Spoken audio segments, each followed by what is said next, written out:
ભારતમાં જે અબજો લોકો સંદેશ અને વ્યવહાર માટે જે વોટ્સઅપનો ઉપયોગ કરે છે, પરંતુ આ સરળ સાયબર છેતરપિંડીનું જોખમ પણ વધ્યું છે. જે સ્કેમ અને નકલી નોકરીઓના લોભા અમાનીની ઓફરમાં ઇનામો અને બેંક અપડેટમાં બહાને લોકોનું નિશાન બનાવી રહ્યા છે. જો કે તેમાંથી થોડી જાગૃતિ સાવચેતી રાખશો તો તમે તમારી મહેનતની કમાણી અને વ્યક્તિગત અને ડેટા સુરક્ષિત રાખી શકશો.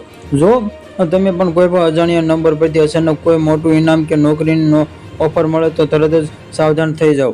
સ્કેમ અને ઘણીવાર અસલી લાગણી નકલી વેબસાઇટ લિંક્સ મોકલીને તમને કેવાયસીને અપડેટ કરવા અથવા કે લોગિન કરવાનું કહે છે. આવી શંકાસ્પદ લિંક્સ પરથી ક્યારેય ક્લિક ન કરો. જો તે મેસેજ તમને ઉતાવળતા કંઈક કરવા માટે દબાણ કરતું હોય તો તે ફ્રોડ હોવાની શક્યતા સૌથી વધુ છે.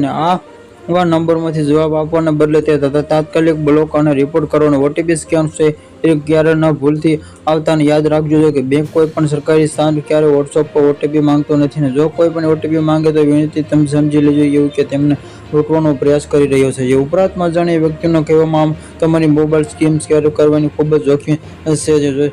સ્ક્રીન શેર કરવાથી સ્કેમ તમારી બેન્કિંગ એપ્લિકેશન અને અન્ય ખાનગી માહિતી સરળતાથી મળી શકે છે. આટલા નિર્ણય સ્કેમ પરિવારના સભ્યોને બંને મેસેજ કરી કટોકટી બહાના પૈસા મંગાશે અને આ સ્કીમમાંથી પૈસા મોકલતા પહેલા જ તે વ્યક્તિ જૂના અને સાચા નંબર પરથી કોલ કરીને સત્યની ખાતરી ચોક્કસ કરો અને સુરક્ષિત સેટિંગમાં મજબૂત વોટ્સઅપથી ગોપનીય સેટિંગનો પૂરો ઉપયોગ કરો અને તમારા પ્રોફાઇલના ફોટા અને સ્ટેટસ માત્ર કનેક્ટ માટે જ મર્યાદિત રાખો. અજાણ્યા નંબર પરથી આવતા કોલને રોકવા માટે સાયલેન્સ અને અનનોન કોલ્સ અને જેમાંથી આવી ફીચર ચાલુ કરો. સાથે તમારા એકાઉન્ટ વધુ સુરક્ષિત બનાવવા માટે ટુ સ્ટેપ વેરિફિકેશન અને અથવા અવશ્ય સેટ કરો.